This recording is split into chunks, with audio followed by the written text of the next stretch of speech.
selamat datang kawan Gizi di podcast BGN Talk bersama saya Andin Wijaya. Nah, senang sekali tentunya kita seperti biasa nih akan membahas masalah gizi, lalu juga kebijakan dan juga masa depan anak Indonesia. Nah, hari ini kita akan bahas satu komponen penting tentunya dari program ini, yaitu terkait dengan susu. Nah, ini juga apakah benar susu ini tidak cocok untuk orang Indonesia nih ya. Lalu sebetulnya bagaimana nih caranya dapur-dapur MBG atau makan bergizi gratis ini bisa menyediakan susu dengan standar yang tepat.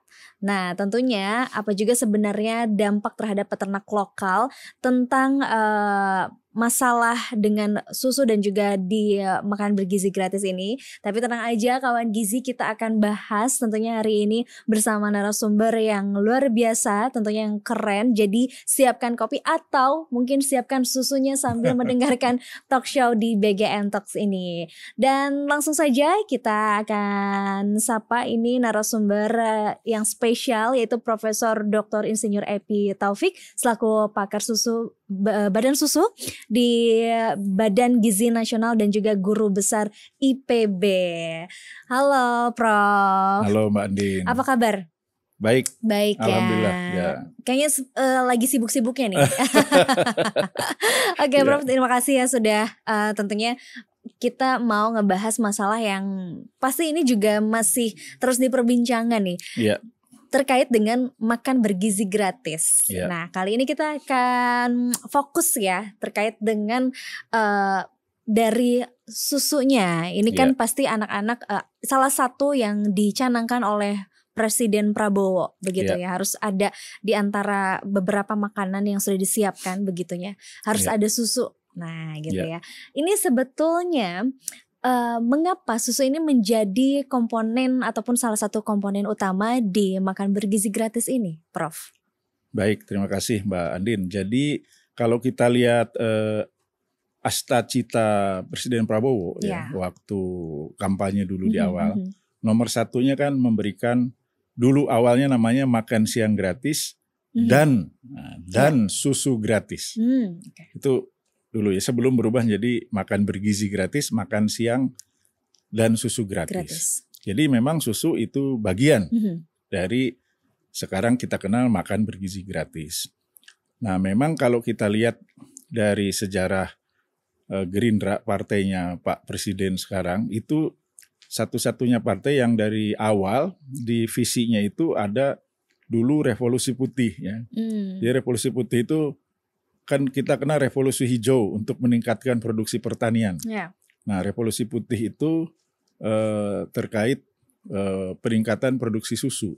Tapi kemudian di kampanye terakhir beliau lebih konkret lagi, memberikan makan siang dan susu gratis untuk anak-anak sekolah, ibu hamil, menyusui, dan balita. Jadi ini saya kira tidak lepas karena saat ini di dunia sudah sekitar 163 negara itu memberikan susu gratis di dalam atau susu ya kepada siswa di dalam program makan sekolahnya. Jadi ada school milk di dalam school meal.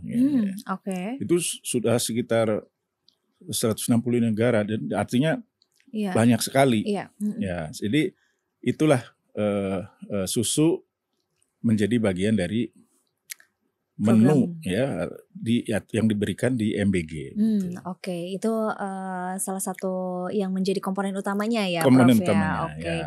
Nah, tentunya juga ini bukan sekedar minuman ya, tapi tentunya menjadi intervensi gizi nasional ya. Prof, ini kalau kita bicara terkait lebih lanjut lagi, saya ingin singgung satu hal yang sering jadi alasan orang enggan minum susu nih. Nah, ini katanya orang Indonesia tuh banyak yang laktos intoleran. Apa benar begitu, Prof Epi? Baik, sebelum menjawab itu, jadi supaya nyambung dengan yang tadi ya. Jadi memang di semua negara di kita dikenal gizi yang seimbang atau Badan Pangan Nasional namanya B2SA ya, makan yang beragam, bergizi, seimbang dan aman. Di dalamnya ada komponen susu, gitu kan. Dan itu sama persis kalau kita lihat ya mungkin googling ya, searching di Malaysia, di Jepang, di Cina itu mirip ya. Dalam program gizi seimbang itu ada karbohidrat, protein, lemak ya.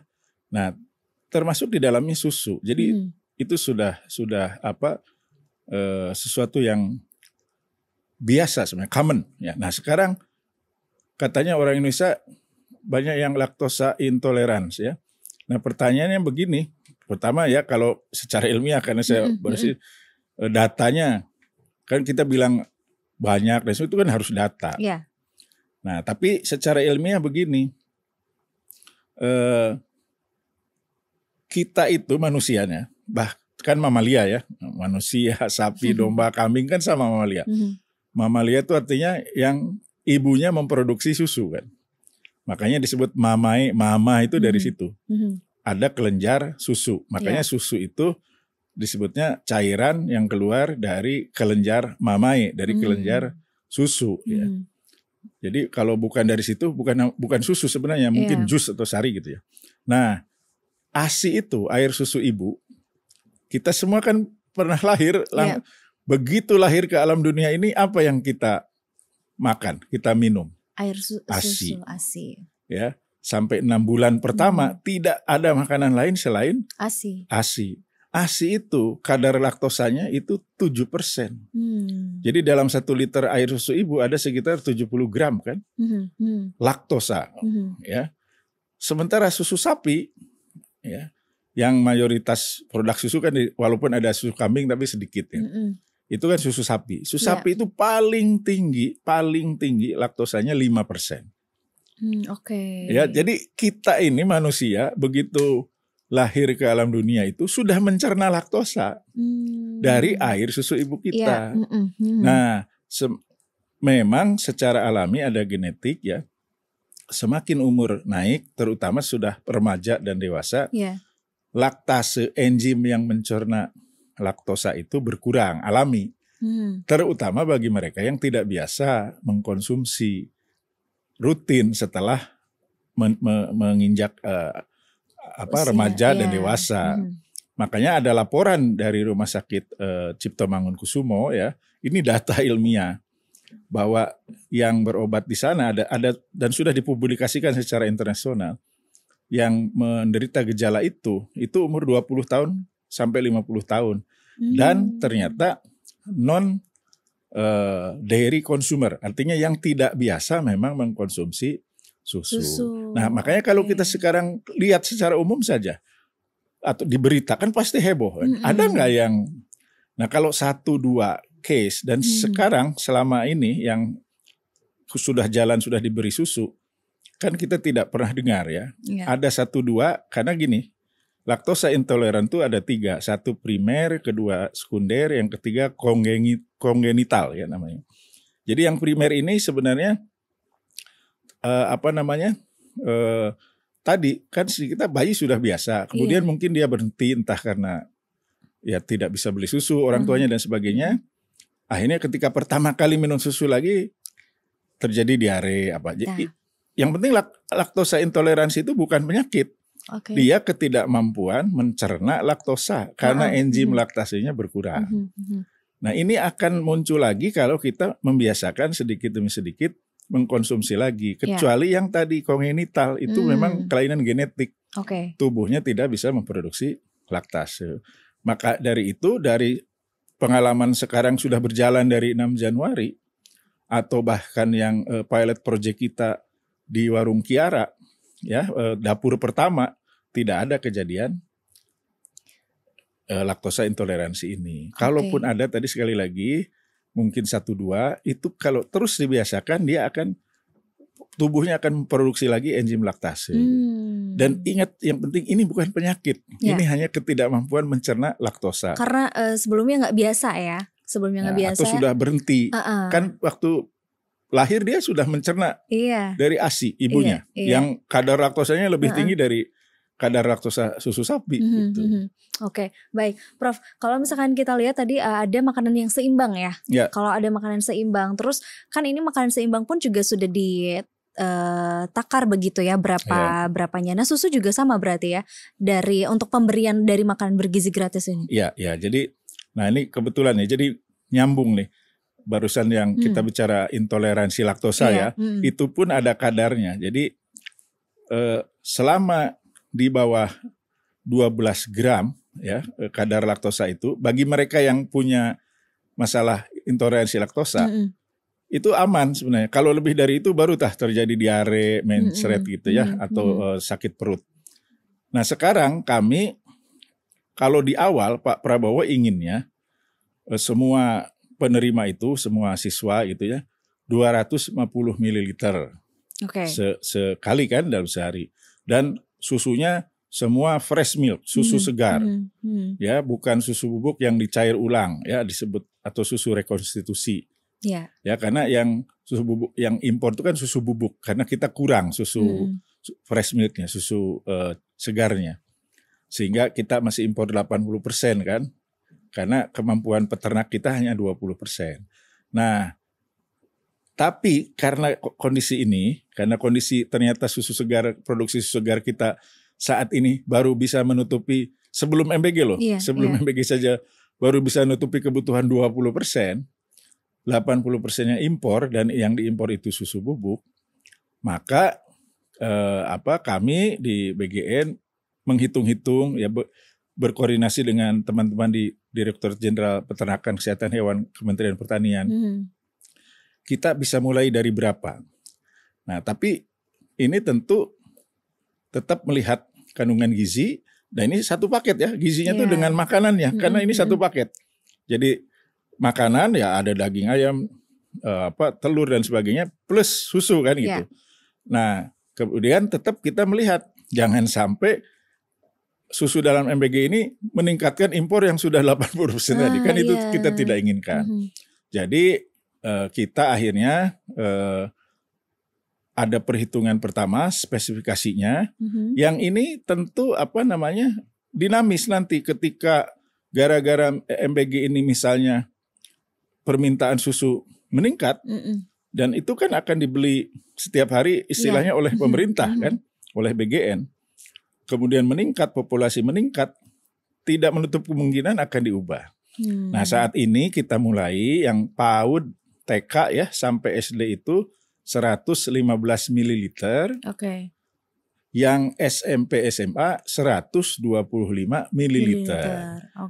Dengan syarat minimum 20% kandungannya itu susu segar dalam negeri. Istilah pemerintah SSDN, susu segar dalam negeri.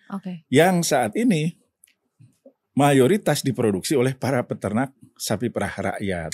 Dengan itu mereka akan terserap, semangat untuk meningkatkan produksi populasi juga akan terdorong, ya. Dan yang paling penting tadi, apapun makanan itu kan yang bahan bakunya segar kan lebih baik ya.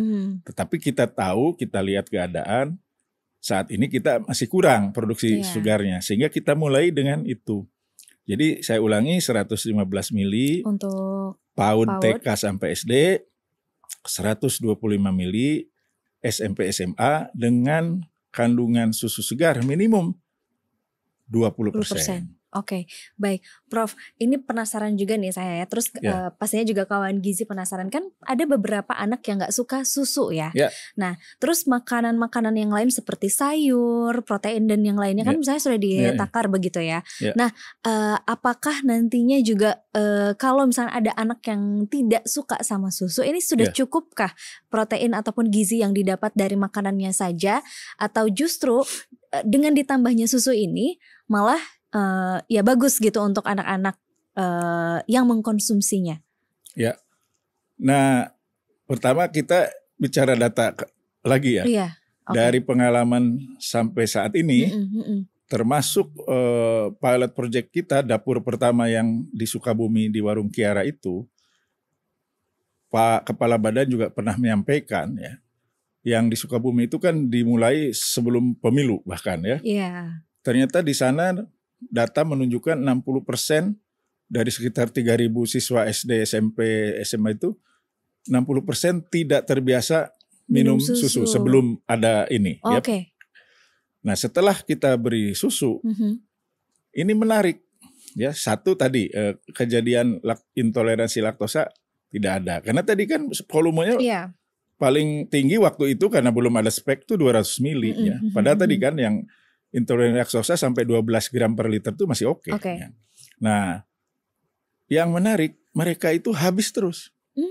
Bahkan pernah suatu saat kita berpikir jangan kotak karena banyak sampah misalnya. Kita coba yang pakai dispenser, pakai gelas. Pakai gelas ya. Itu ada anak yang sampai 3 kali minta lagi. Nah ini kan secara anggaran nambah ya. Yang harusnya 1 hari, yang harusnya 3 hari jadi 1 hari habis kan. Akhirnya kita kembali ke porsi kotak kan. Jadi ini menarik dan di tempat lain sekarang pun. Nah kalau kembali ke gizi, mungkin karena cair ya, tidak berat kan, nah, dan mudah diserap tubuh. Betul. Nah memang susu ini kita harapkan sebenarnya gini, menurut kami ada tim pakar lain di Badan Gizi Nasional, Profesor Ike yang ahli gizi, kalau saya bidang susu kan. Menurut beliau itu kalau dari makanan saja, kalau protein ya, lemak dan sebagainya itu sudah cukup. Tetapi ada yang kurang, yaitu persentase angka kecukupan gizi kalsium. Jadi kalau hitung-hitungan beliau itu kalau tidak salah dari makanan saja, ya termasuk daging, telur, nasi, itu maksimum 12% kalau tidak salah. Ya. Nah padahal untuk mendukung, saya tidak tahu apakah sebelumnya di podcast ini ya Pak Kepala Badan atau yang lain pernah menyampaikan ada puncak kecepatan tumbuh manusia yang kedua di antara umur 9 sampai 13-14 tahun. Di mana setelah itu tidak akan tumbuh lagi tapi melebar. Nah, jadi untuk mendukung ini perlu kalsium dan vitamin D yang cukup sehingga tidak stunting. Stunting itu kan pendek gitu. Nah, jadi susu itu sebenarnya strategisnya di kalsium, vitamin D selain tentu vitamin B kompleks itu yang penting untuk saraf dan sebagainya. Jadi menambah persentase kalsium yang dari makanan. Jadi kalau ada anak yang katakanlah mungkin walaupun tadi dari pengalaman kami tidak ada yang tidak suka susu ya. Kalaupun ada nanti misalnya 1, 2 atau berapa, kalau secara tadi gizi yang makro itu tercukupi ya. Tapi mungkin kalsiumnya kurang gitu. Oke. Baik. Prof Epi, ini kita bicara selanjutnya mekanisme penyediaan dan juga distribusinya ya. Pertanyaannya siapa saja yang terlihat dalam rantai distribusi susu di makanan bergizi gratis ini, Prof? Ya, jadi tadi kan kembali ke spek. Ada 3 kelompok. Mungkin tadi yang belum saya sebut adalah 1 balita non PAUD, ibu hamil menyusui, ya. Kemudian kelompok kedua adalah PAUD, TK sederajat sampai SD, yang kelompok ketiga SMP dan SMA sederajat. Nah yang balita non PAUD, ibu hamil menyusui, ini kita mengikuti peraturan Badan POM tentang formula pertumbuhan, formula lanjutan dan minuman khusus ibu hamil menyusui. Nah baru yang PAUD, TK sampai SMA, 2 jenis susu spek tadi itu 2 jenis olahan. 1 pasteurisasi ya, kedua ultra high temperature UHT. Ya, masing-masing tentu ada keunggulannya ya. Kalau pasteurisasi kan memang pemanasannya minimum, relatif lebih segar. Tetapi harus cold chain, harus rantai pendingin. Karena ini mudah rusak, mudah busuk. Sudah ada modelnya dan sudah diterapkan di 3 SPPG sekarang. 1 yang mengolah sendiri, yang kedua disuplai oleh koperasi UMKM, ya. Yang ketiga bekerja sama dengan koperasi UMKM mengolah susu pasteurisasi. Nanti koperasi ini langsung kirim ke sekolah. Jadi kalau seperti ini memang biasanya yang pasteurisasi ini koperasi atau UMKM yang menerima susu segar dari peternak, dipanaskan di bawah 100 derajat kan. Kalau pasteurisasi itu 65 derajat 30 menit atau 75 derajat Celcius 15 detik.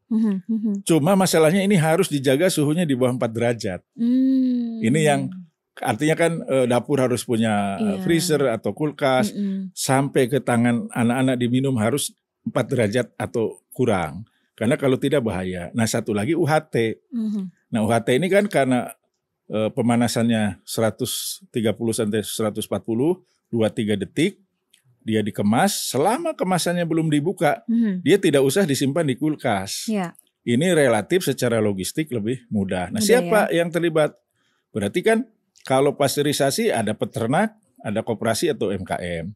Kalau UHT ada peternak, koperasi ya atau kelompok peternak yang kemudian mengirim susu ke pabrik. Karena UHT ini harus mesinnya ini harus industri.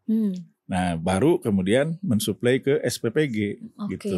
Jadi ada 2 ya, UHT sama pasteurisasi ya? 2 jenis, UHT dan pasteurisasi. Yang untuk anak TK, PAUD sampai SMA. Dan ini juga ada keterlibatan dari SPPG tadi ya? Ya, jadi gini, semua mungkin sudah disampaikan Pak Kepala juga, semua pengadaan bahan baku. Nah, kalau yang lain kan mentah ya, sayur, ayam, beras, ya, ikan gitu ya. Nah kalau susu kan sudah diolah.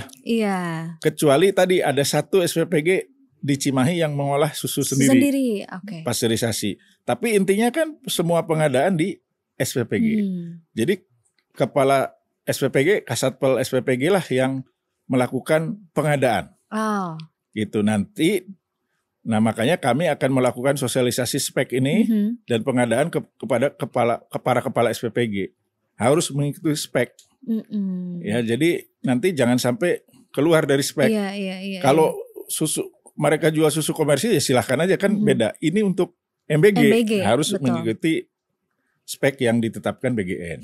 Berarti tetap ada edukasinya juga ya kepada para SPPG untuk melihat sesuai harus sesuai dengan spek yang diberikan. Sekarang kami sedang mulai sosialisasi kepada mereka. Terus disosialisasikan begitu ya Prof ya. Nah ini apakah ada tantangan utama nggak sih dalam pemenuhan susu untuk makan bergizi gratis ini Prof Epi? Ya tadi di satu sisi sebelum ada MBG saja kita baru bisa memenuhi 20% kebutuhan kan yang susu dalam negeri, susu segar. Sehingga kekurangannya impor. Tapi yang diimpor itu susu bubuk. Yang kemudian dicair ulang yang istilahnya reconstituted milk. Dikombinasikan dengan susu segar. Kemudian istilahnya recombined milk ya. Nah makanya kita ingin program ini karena negara akan mengeluarkan uang membeli setiap saat. Tentu tidak ingin kan uang negara itu, uang dari pajak rakyat itu malah membeli dari luar produk impor. Tapi juga memicu produksi dalam negeri. Oleh karena itu tadi unsur susu segar harus ada. Nah jadi kami sudah hitung tadi kembali mengapa ada perhitungan kita mulai dari 115 mili untuk TK SD, 125 mili untuk SMP SMA dengan kandungan susu segar 20% di awal minimal. Itu dalam konteks supaya tercukupi. Ya, jadi tidak perlu meningkatkan impor. Nah, nanti kalau kan dapurnya juga sekarang belum semuanya berdiri. Kalau sudah semuanya kan sekitar 33.000 dapur. Ya kan? Kurang lebih kan volumenya 400 liter per dapur itu, per SPPG. Nah, kalau sekarang baru katakanlah 1.500 dapur, perhitungan kami masih cukup. Ya, karena jangan sampai juga mengganggu kan komersial market yang ada. Ini sebagai contoh saja, sebagai contoh perbandingan ya di negara tetangga kita di Thailand, itu mereka sudah ada susu sekolah dari tahun 1992. Itu hanya TK dan SD. Ya. Sekarang mereka karena hanya TK SD ya dan semuanya sudah pakai susu segar dalam negeri dari tahun 85. Konsumsi susu Thailand itu hanya 2 kg per kapita per tahun. Sekarang sudah di atas kita. Lebih dari 20 kg per kapita per tahun. Indonesia konsumsi susunya baru 16 kg per kapita. Terendah di ASEAN. Hampir semua konsumsi protein hewani kita terendah ya. Termasuk yang di bawah tetangga kita. Itulah korelasinya Human Development Index kita juga paling rendah. Inilah kenapa harus ada intervensi gizi nasional dengan MBG ini, di mana susu masuk di dalamnya. Kan ada telur, daging ayam ya. Nah, jadi kami sudah hitung itu cukup gitu. Nah, di Thailand itu tadi 40% produksi susu hariannya, 40% kan hampir setengahnya. Itu kesedot ke susu sekolah. Ya, jadi negara membeli susu peternak tiap hari kan, hampir setengahnya. 60%-nya baru komersial market. Nah, kita ingin seperti itu gitu. Kita ke sana ya. Jadi komersial market tidak terganggu. Tapi MBG jalan gitu. Jadi nanti itulah kenapa dinamis saya bilang. Nanti kita karena kan pihak Kementan ada program pengadaan kurang lebih 1 juta ekor sapi perah baru sampai 5 tahun ke depan. Harapannya nanti supaya enggak memenuhi ya, maka nanti volume yang mungkin diinginkan Pak Prabowo 250 mili itu per anak 1 kali sehari, kalau sudah tadi populasinya naik, produksi naik, bisa kita capai. Nah, jadi kita sekarang sesuaikan supaya juga tidak mengganggu market yang ada. Ini betul. Kan pasar baru nih, captive market ya, negara tiap hari beli gitu. Iya, nah ini menarik banget ya Prof. Epi. Jadi kita kan tadi supaya tidak lagi beli lagi dari luar gitu kan. Nah berarti kan ada keterkaitan atau kerjasama dengan peternak-peternak sapi ini yang ada di Indonesia. Apalagi tadi Kementerian Pertanian mengadakan atau mengadakan program 1.000 pemberian 1 juta sapi. Nah, berarti ini optimis program ini akan memperkuat ekonomi lokal berarti ya, Prof. Epi? Saya kira demikian ya. Di saat misalnya contohnya saat ini produksi daging ayam dan telur kita berlebih. Ada gejolak harga di tingkat peternak yang turun. Mungkin dipengaruhi daya beli juga. Nah, ini kan kalau nanti semua dapur itu sudah berdiri ya, 30-an ribu dapur. Tadi saya katakan 1 dapur itu kurang lebih, ini untuk produk peternakan ya, misalnya daging ayam itu kurang lebih 300 kiloan per hari. Telur 3.000-an butir per hari. Susu 400 liter per hari. 1 dapur. Jadi bahkan produksi daging ayam yang sekarang sudah berlebih dan telur, kalau kita simulasikan ke jangan 30.000 dapur lah, setengahnya aja atau 10.000 dapur, sudah kurang kan produksi yang ada sekarang ini. Tidak ada satupun perusahaan besar misalnya atau peternakan besar yang mampu memenuhi. Nah, itulah harapannya. Program MBG ini memicukan ini uang pajak rakyat ya. Berputar di rakyat lagi, di dalam negeri lagi. Sehingga tadi ya contohnya tetangga kita aja baru SD, TK bisa membeli setengahnya susu segar rakyat kan. Sehingga perhitungan kasarnya ya, saya kalau detailnya tentu tidak ingat. Sekarang ini kan kita impor kurang lebih 3,7 juta ton susu impor. Itu sebelum ada MBG gitu. Nah, setelah ada MBG itu bisa sekitar lebih dari 8 juta. Ton susu yang kita butuhkan. Nah, kalau dulu mungkin cari investor susah. Sekarang ada yang beli nih tiap hari MBG. Nah, ini kan uang ini berputar ya, betul. Di rakyat, membeli produknya sehingga investasi.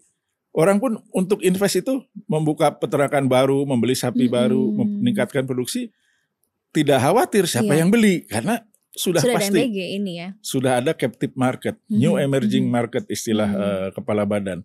Ya, negara akan membeli setiap hari gitu.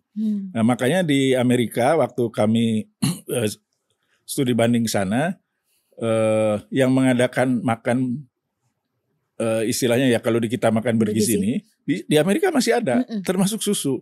Itu salah satu badan di bawah Kementerian Pertaniannya Amerika, USDA ya, United States Department of Agriculture.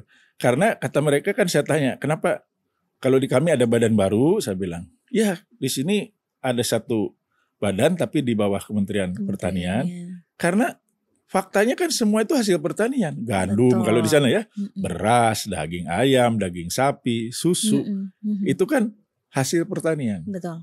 Nah, karena ke depan ini kan kita dua hal yang saya kira negara itu bisa survive ke depan yang kita tidak tahu, ada peperangan ya, ada pandemi.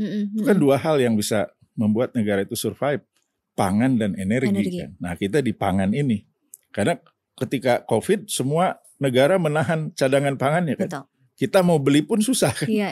Nah, kalau kita cukup, harapannya tadi MBG juga mendorong swasembada dan ketahanan pangan. Ya, ini juga menjadi salah satu cita-citanya Pak Presiden Prabowo ya. Betul. Okay. Itu saling berkaitan. Betul sekali. Nah, Prof Evi, sebelum kita membahas terkait dengan harapan dan juga keberlanjutannya nih. Tadi kan Prof Evi mengatakan bahwa ada berapa 110 miliar untuk 115 miliar untuk anak TK sampai dengan SD. Ya. Lalu 125 miliar untuk SMP dan SMA. Ini kan ngomongin tentang anak-anak ya. Karena kan kita juga dibagi ada ibu menyusui dan juga ibu hamil. Nah, itu apa takarannya gimana nih sebelum kita lanjut ke harapan dan ke keberlanjutannya? Ya, itu mengikuti dari peraturan Badan POM ya. Untuk di dalam peraturan Badan POM itu disebut minuman khusus ibu hamil menyusui ya. Kemudian formula. Jadi kalau yang bayi harus ASI eksklusif 6 bulan itu kita tidak itu kita setuju harus ASI eksklusif sebisa mungkin. Ya. Nah, setelah itu ya kan ada sebelum masuk PAUD atau TK itu ada dalam peraturan Badan POM itu ada formula lanjutan, ada formula pertumbuhan. Jadi kami mengikuti apa yang sudah ditetapkan oleh Badan POM. Ya, jadi istilahnya dalam peraturan Badan POM itu untuk formula lanjutan, formula pertumbuhan tentu di dalamnya ada kandungan susunya. Mungkin awam menyebutnya susu formula menyebutnya. Kalau dalam peraturan Badan POM itu disebutnya formula lanjutan, formula pertumbuhan.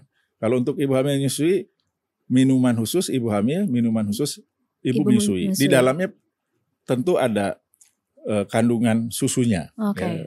Jadi, nah bagaimana detail berapa protein apanya, BGN mengikuti peraturan dari Badan POM. Ya. Oke, baik. Jadi memang sudah ada aturan-aturannya juga ya, Prof. Ada. Nah, termasuk yang UHT dan pasteurized. Kalau pasteurized rata-rata kan 100% susu segar. Ya, itu sudah tidak perlu dipertanyakan lagi gitu ya. Tapi kalaupun bukan susu segar, tadi minimal 20% itu yang harus dipenuhi yang susu segarnya. Nah, termasuk termasuk yang formula ini. Okay. Bagi mereka yang ingin kalau tidak salah peraturannya itu 24 tahun 2020 ya, Badan POM ya. Itu Badan POM RI ya. Kita mengikuti itu. Mereka ini harus bermitra dengan peternak. Mungkin ya mereka tidak langsung menyerap susu segarnya. Karena kan produk mereka itu formula lanjutan dan formula pertumbuhan. Ya, itu peraturan Badan POM nomor 24 tahun 2020 ya. Jadi ini yang menjadi patokan kita untuk ibu hamil menyusui dan balita non PAUD. Mereka harus tetap kalau ingin suplai ke BGN ya. Nah, jadi ada disebutnya pangan olahan untuk keperluan gizi khusus ya, PKGK itu. Itu mereka diwajibkan bermitra dengan koperasi peternak sapi perah ya. Walaupun mungkin tidak menyerap susu langsung ya, karena saya tahu ada supplier yang menyerap susu segar. Walaupun tidak banyak karena di dalam formula ini mereka susu itu hanya salah satu bagian dari ingredient yang vitamin ya, macam-macam lah. Nah, karena begini, kita tidak ingin ya kan, kita tidak mungkin secara aturan juga menolak kehadiran pabrikan formula lanjutan, formula pertumbuhan, ya minuman khusus ibu hamil menyusui dari luar kan, PMA. Nah, tetapi kalau mereka ini katakanlah ingin mengikut mensuplai ini, tapi tidak punya kemitraan dengan peternak sapi perah rakyat di Indonesia, nah mohon maaf itu tidak bisa karena tadi Pak Prabowo ingin uang MBG yang uang rakyat ini kan berputar di rakyat. Jadi produsen formula lanjutan, formula pertumbuhan dan minuman khusus ibu hamil menyusui pun harus bekerja sama, bermitra. Syaratnya ya kalau ingin mensuplai dengan peternak. Apakah misalnya fasilitas tadi membantu menambah populasi sapi, ya atau peralatan atau perkandangan, yang jelas harus bermitra, gitu. Nah kalau yang UHT pasteurized mau tidak mau kan harus menyerap, karena tadi ada kandungan susu segar minimum itu, gitu. Oke, baik. Wah, Prof. Evi ini luar biasa sekali ya, kawan gizi juga tentunya juga ini sangat kita jadi terbuka nih. Terkait dengan makan bergizi gratis ini ke depannya seperti apa, tidak hanya juga sekedar memberikan makanan bergizi gratis saja gitu ya, tapi tadi ada banyak sekali lah. Oke, nah ini sejauh ini bagaimana sih pemantauan dan juga evaluasi yang terus dilakukan Prof. Evi? Ya tadi ini kan dapur juga bertahap ya, kemudian kan di setiap dapur atau SPPG, Satuan Pelayanan Pemenuhan Gizi ini harus ada tiga SPPI ya, yang itu nanti istilahnya mewakili BGN di seluruh Indonesia. Satu sebagai kepala SPPG, Kasatpel, satu ahli gizi, satu akuntan bagian administrasi keuangan. Nah ini kan bertahap juga. Nah mungkin sekarang yang sudah mengadakan susu SPPG-nya banyak yang mengatakan kok masih macam-macam, ya itu kita akui betul. Nah makanya sekarang kita sudah mulai akan lebih dalam konteks pengawasan monitoring, akan lebih strict lagi ya, lebih ketat lagi bahwa semua pengadaan termasuk susu harus mengikuti spek ya dan aturan yang ditetapkan dari BGN. Kalau ingin suplai susu di MBG. Ya, kalau di pasar luar ya itu silahkan saja ya. Tapi termasuk kepala SPPG harus mengikuti spek aturan yang sudah ditetapkan oleh BGN, termasuk dalam hal susu. Jadi memang kalau sekarang masih ada yang, nah misalnya dalam spek kami itu susunya harus plain, tidak ditambah gula pasir, tidak ada flavor coklat, stroberi. Itu Pak Kepala Badan sangat firm, harus yang plain, ya, yang putih lah istilah awamnya ya. Karena sebenarnya kalau susunya itu banyak susu segarnya, itu sudah ada kan tadi laktosa itu manis, itu gula kan. Jadi itu sudah manis sebenarnya dan terbukti kembali di pilot project kita di Sukabumi, kemudian di dapur-dapur yang saat ini sudah memberikan susu, anak-anak suka ya yang plain itu. Nah, karena kita tidak ingin kan tadi mencegah ekses gula ya, ekses garam, sehingga tadi saya lupa menyampaikan speknya tadi tidak pakai flavor ya, tidak coklat, stroberi, Jadi susunya harus plain. Harus plain ya. Oke, baik. Ini terakhir Prof. Evi, apa harapan jangka panjang terkait dengan program MBG ini, khususnya juga dengan penerapan adanya susu nih? Ya, kembali ya. Waktu Orde Baru berakhir, kita itu cuma impor susu itu 60%. Ya, jadi kita sudah mampu memenuhi 40% kebutuhan dalam negeri. Ternyata kurang lebih 30 tahun kemudian malah turun kan jadi 20%. Impornya 80%.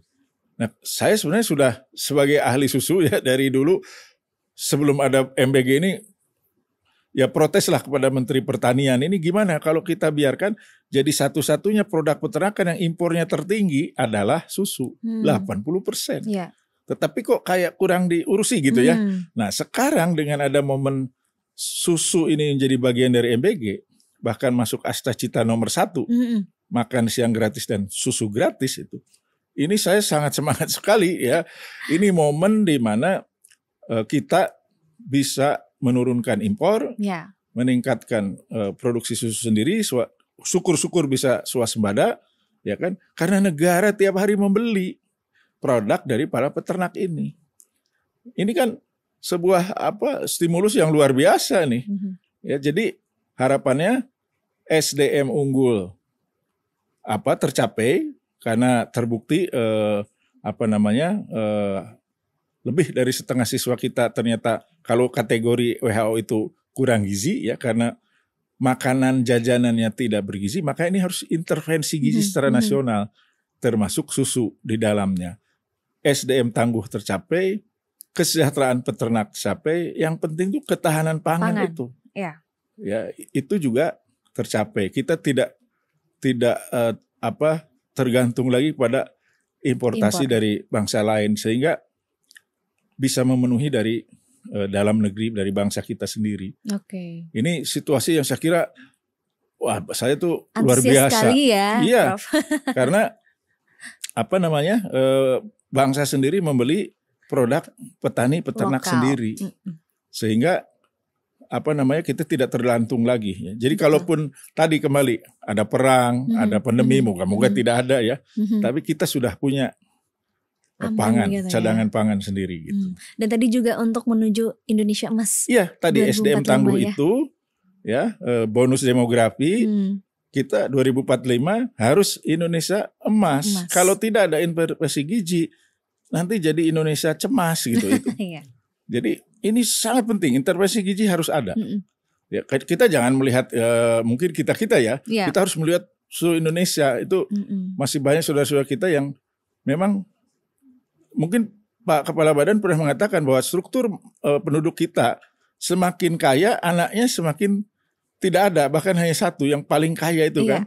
Sementara penduduk yang kurang sejahtera atau disebut ya dalam garis kemiskinan dan miskin ekstrim, anaknya banyak. Itu struktur populasi kita sekarang. Karena kondisi ekonomi sementara anaknya banyak, pasti makannya pun kurang memenuhi gizi. Gimana coba ke masa depan mereka 10-20 tahun ke depan kan? Inilah Pak Presiden melakukan intervensi gizi nasional ya. Supaya generasi emas tadi 2045 bisa tercapai. Wah, amin. Ya ampun, terima kasih ya. Ini sangat aku juga jadi antusias banget nih Prof ya. Tentunya juga jadi banyak sekali pencerahannya lah. Jadi tidak hanya tadi sekedar makan bergizi gratis yang ini cuma makan aja gitu ya, tapi juga ayo adik-adik kawan gizi juga jangan lupa diminum susunya ya. Oke. Sekali lagi terima kasih Profesor Dr. Insinyur Epi Taufik selaku tim pakar bidang susu Badan Gizi Nasional BGN dan juga Guru Besar Ilmu dan Teknologi Susu Fakultas Peternakan IPB sudah berbincang bersama kami di BGN Talks. Dan tentunya juga kawan gizi. Jadi selain saya, kawan gizi juga dapat pencerahan luar biasa. Sekali lagi terima kasih Prof. Salam sehat dan semoga lancar terus urusannya. Amin. Untuk memantau nih bagaimana proses pemberian susu untuk makan bergizi gratis ini. Baik, terima kasih. Baiklah pemirsa dan juga kawan gizi, itulah tadi perbincangan kita. Jangan lupa saksikan terus BGN Talks tentunya di lain kesempatan dan juga di episode-episode selanjutnya. Sampai jumpa.